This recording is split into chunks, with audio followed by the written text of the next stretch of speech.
Have you ever wondered what truly defines you? What makes you who you are?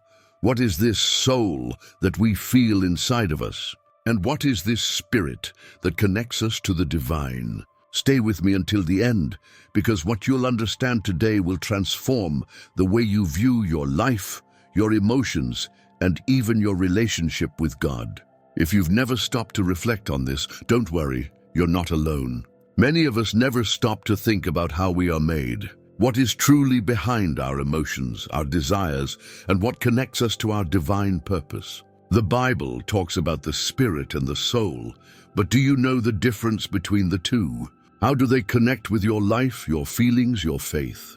Today, we are going on a deep journey into what these words really mean. And I promise you, by the end of this video, you will look at your life in a completely new way.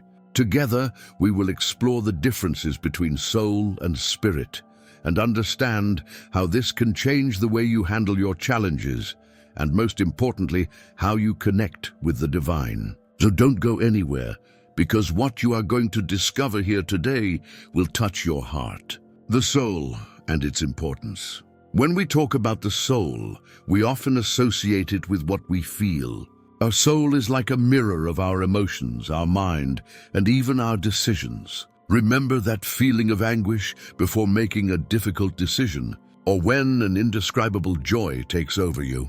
That's the soul speaking. It reacts, it feels, it moves within us. The soul is the center where our deepest emotions reside, and because of that, it has the power to shape us.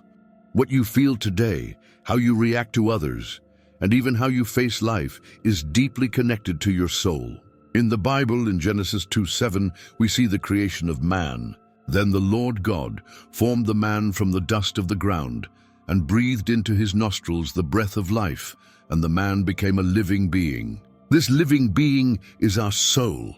In other words, the soul is what makes us conscious of ourselves. It is the center of our feelings, our emotions, and that which defines us as people with wants and desires. And it is through the soul that we experience the world, so everything we live passes through this internal filter. It is the soul that gives meaning to our moments and helps us realize what is truly important to us. The soul is also deeply connected to our identity.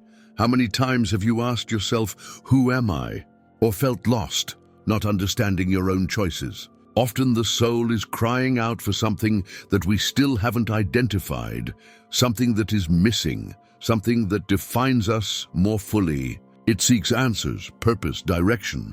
And when we can't understand what our soul is asking for, that's when we start feeling empty or in crisis. This emptiness is often a reflection of the disconnection we feel between who we are and what we truly need to live authentically.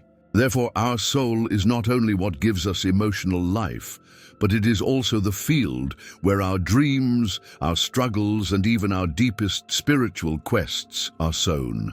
The difference between soul and spirit. The big question, and this is where many people get lost, is that the soul and the spirit are not the same thing. It may seem confusing, but let's clear this up. The Spirit, as it says in Job 32:8, is the divine spark within us. It is what connects us directly with God. In Ecclesiastes 12:7, the Spirit is described as something that returns to God, its creator, after death. While the soul is tied to our emotions, the Spirit seeks truth, eternity, and connection to something greater. Imagine the Spirit as a direct line to the divine, while the soul is like a reflection of our emotions and decisions here on earth. When you feel that urge to search for something deeper, a greater purpose that comes from your spirit, the spirit then is not something that manifests immediately like the soul does. It doesn't react to daily situations or fleeting emotions. Instead, it longs for something beyond material life. The spirit is what leads us to reflect on existential questions. What is my purpose? Why am I here? While the soul may be in conflict because of temporary frustrations or sadness, the spirit is in search of peace and harmony with the divine. This fundamental difference between soul and spirit is what often helps us understand why, in times of suffering, even though the soul is distressed, the Spirit can still give us the strength to move forward, pointing us towards something bigger than ourselves. Now let's think, in moments of anguish, what is it that usually gives us the strength to go on? Our soul might be in conflict, fearful, but it's the Spirit that reminds us of our mission, of our faith. It's the Spirit that gives us the peace that the soul cannot explain. How emotions interact with the Spirit. I know you've been through moments where, no matter how confusing it was, an inexplicable peace took over you. It may have been after a prayer, or simply in that moment of silence when everything seemed to make sense. That is your spirit connecting with God, bringing clarity to the soul, which was in turmoil. The soul is often like a stormy sea, while the spirit is like the deep calm, waiting to bring us serenity. Remember the last time you had a tough decision, or when things seemed out of control? Your soul may have screamed, but the Spirit was there, inviting you to trust in something greater. In times of pain, it's the Spirit that guides us to hope. It's important to understand that although the emotions of the soul may seem the most powerful and immediate, they don't have the last word about who we are. The Spirit has the ability to transcend these emotions, offering a broader and deeper perspective. When we are overwhelmed with feelings of sadness, anger, or frustration, the Spirit offers us a quiet reminder that we are not defined by those emotions. It invites us to go beyond the present moment, to seek peace that often does not come from an immediate solution, but from a deeper surrender to God's will. The Bible says in Romans 8:16, "The Spirit Himself testifies with our spirit that we are God's children." And this shows us how, even in emotional storms, it is the Spirit that reminds us of our eternal identity. This deep bond between soul and spirit is what allows us to experience peace that challenges our human understanding. Because, even in chaos, the Spirit leads us to a tranquility that comes from something far greater than ourselves. The struggle between soul and spirit. Now let's talk about something everyone experiences, the inner struggle between what we feel and what we know is right. When Jesus was in the Garden of Gethsemane, he experienced this battle. In Matthew 26:38, he said, "My soul is deeply grieved, even to the point of death." Jesus' soul was in anguish, suffering under the weight of what was to come. But in Luke 23:46 on the cross, he said, "Father, into your hands I commit my spirit." He surrendered his spirit to God, trusting completely.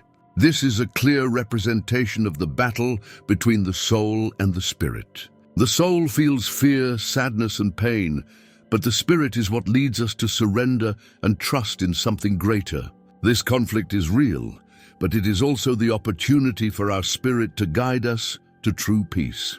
This struggle between soul and spirit is something we all face, and it manifests mainly when we are faced with difficult decisions or situations that challenge us to go beyond what is immediate and comfortable.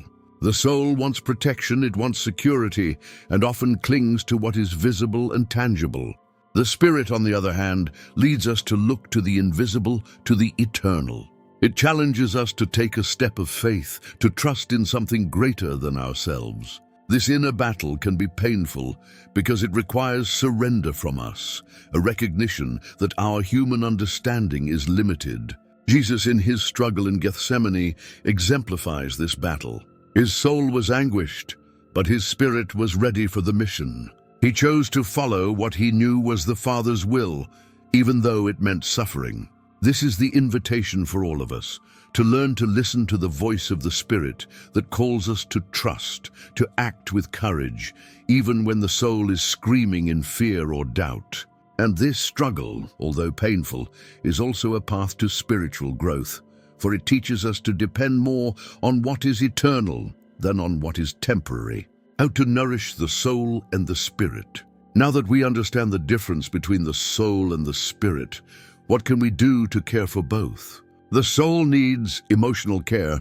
Sometimes you just need to talk to someone, vent, express yourself. Don't be afraid to feel, to allow yourself to be vulnerable. The soul needs affection, understanding. But the spirit needs something more. The spirit needs to be fed with prayer, meditation on the scriptures, moments of silence and reflection. Nourishing the spirit doesn't mean avoiding the suffering of the soul, but rather giving it direction, a deeper purpose that transcends life's difficulties. You know that moment when you feel lost, not knowing where to go. The Spirit is like a compass that always guides us back to the right path. It reminds us of our divine identity, our eternal purpose.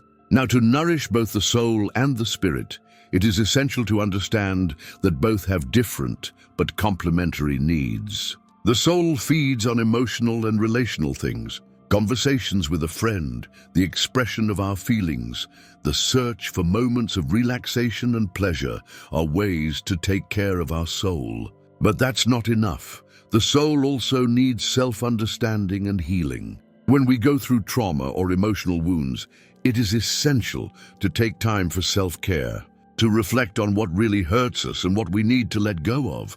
It is in this healing process that our soul begins to strengthen and find balance. The spirit, on the other hand, needs to be nourished more deeply. It is renewed through prayer, meditation on the scriptures, and the practice of worship. When we dedicate time to intimacy with God, such as sincere prayers and moments of quietude, our spirit is restored and strengthened. The key to nourishing both is finding a balance between caring for our emotions and deepening our spiritual life, knowing that true strength comes when both are in harmony. And this, brothers and sisters, is how the soul and the spirit work together to guide us through life. One seeks meaning and depth, the other connects us to the divine. Remember, by caring for both, you will be able to face any storm with a peace that goes beyond understanding. When you take care of your soul and your spirit, you find harmony, you find true strength. If this video helped you better understand your soul and your spirit, don't forget to like, subscribe to the channel so you don't miss any content. And of course, turn on the notification bell to always receive the new videos. And I invite you to watch the next video that is appearing on the screen right now. I'm sure it will impact you. See you in the next video. God bless.